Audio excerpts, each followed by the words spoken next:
Well, it seemed like a good idea at the time. Ah, could there ever be a more masculine sentence? Imagine you're sitting on smoldering ruins, a wasteland fit for the post apocalypse. You look left, then right, surveying all the destruction, puffing your cigarette. You pluck your lips and remark, well, it seemed like a good idea at the time. Which brings us nicely to the DC Universe. It sure seemed like a good idea at the time. We'll copy Marvel, but be darker, grittier. It was the perfect, different but same take for their superheroes. Except it didn't work out. The movies were long and at times boring. Fans weren't mesmerized and captured the way the Marvel movies had managed. Box offices declined. The casts were amazing. Even Ben Affleck was surprisingly good as Batman. I never thought that could happen. But the movies almost always fell short. Wonder Woman was the only true breakout hit, but in the end it was time to pull the plug. The Snyderverse, such as it was called, was eliminated. But not all at once, oh no. It was slowly unwinding. You see, there were several films still in the can waiting for release. As such, Black Adam, Shazam 2, and most recently The Flash all flopped. Who wants to invest time and money into a cancelled universe? The Flash wasn't helping by having the most unlikable star in recent history. But deep inside Pandora's box hides the last hope. From the ashes of defeat, a new hero emerges. Superman? Oh no. This time it's a hero most people have never heard of. The Blue Beetle.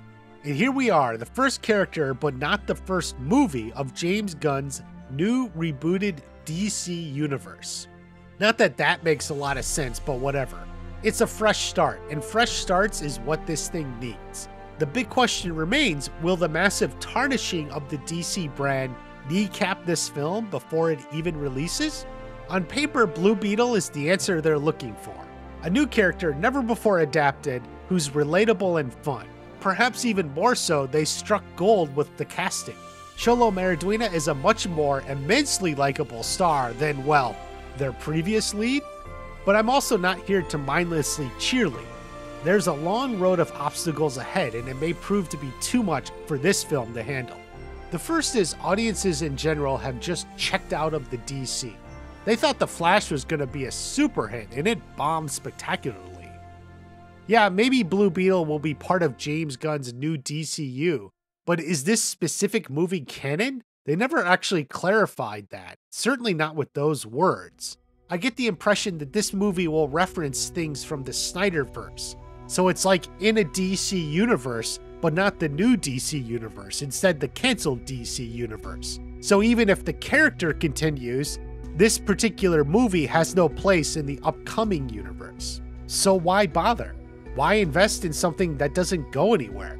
Or if everything flops, they will just reboot this universe yet again. You can't really blame fans.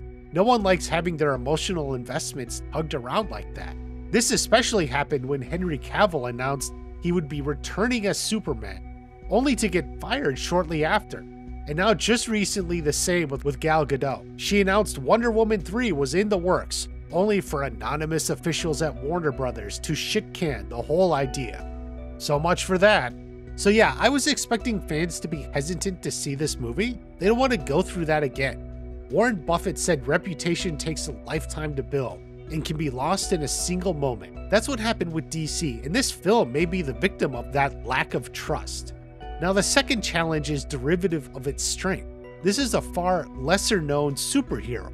Unlike Superman or Batman, there aren't decades of previous adaptations that built the hero into almost mythic status. But still, just because a hero is lesser known doesn't mean a movie can't be a hit.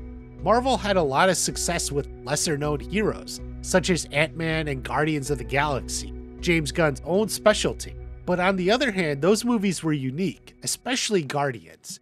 Blue Beetle definitely has a feel of a mix between Spider-Man and Iron Man. Now both those heroes are great for sure, but when one of the main selling pitches is originality, that leaves a lot to be desired. The other obstacle is questionable marketing decisions and poor reaction from the director. The teaser trailer contained the ill-conceived line, "It's like Batman stuff. Batman's a fascist." Many DC fans for whom Batman is their all-time favorite character did not react well. Never mind how a solo vigilante who adheres to a strict moral and ethics code has any sort of connection to early 20th century political movements. In modern culture, people use it as a catch-all term to refer to someone they don't like. But regardless of the logic of the actual statement, fans were upset as it felt like the movie was declaring Batman to be a bad guy. This may not have been such a big deal. In time, it could blow over, except the director got directly involved. He openly mocked fans' criticism on Twitter. In a since deleted tweet, he proclaimed, "My work here is done." That, of course, only made them more upset and creates such a bad vibe for the movie. I don't know about his artistic talents, but callous remarks towards the very people he wants support from calls into question his general demeanor. Would you want to hang with and geek out over all the lore and details of this stuff with him? I wouldn't. You could argue, perhaps effectively, these sorts of hangups don't measurably impact the film's success in overall box office, especially as we're often talking millions and hundreds of millions of dollars.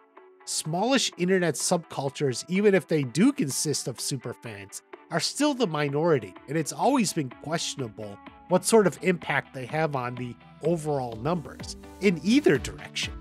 That said, this certainly doesn't help. What is the point of digging yourself into a hole? Finally, the actor strike is making everything worse. As lead star Xolo is that fresh new face they desperately need, the fact he can't do any further promotion for the movie could be a final death knell. Unlike the director, Xolo understands the importance of reaching out to your fans and respecting their support, except as he is barred from doing any of that in any form, such as press and interviews. There's no one with any charisma left to promote the film. It's going to be all up to James Gunn and the director. Not a good sign. The best news for Blue Beetle is that its budget was comparatively smaller than other similar films. That means it can be pretty easy to break even. Plus, if it does well on streaming, they may be able to keep him around and even build interest in a sequel. That's a high bar, but entirely reasonable. Now, how will James Gunn incorporate this character when his origin film is not technically canon? I suspect he will mostly ignore that detail. He has announced a lot of projects for his Phase 1 of this universe, and there is no other Blue Beetle film in the works.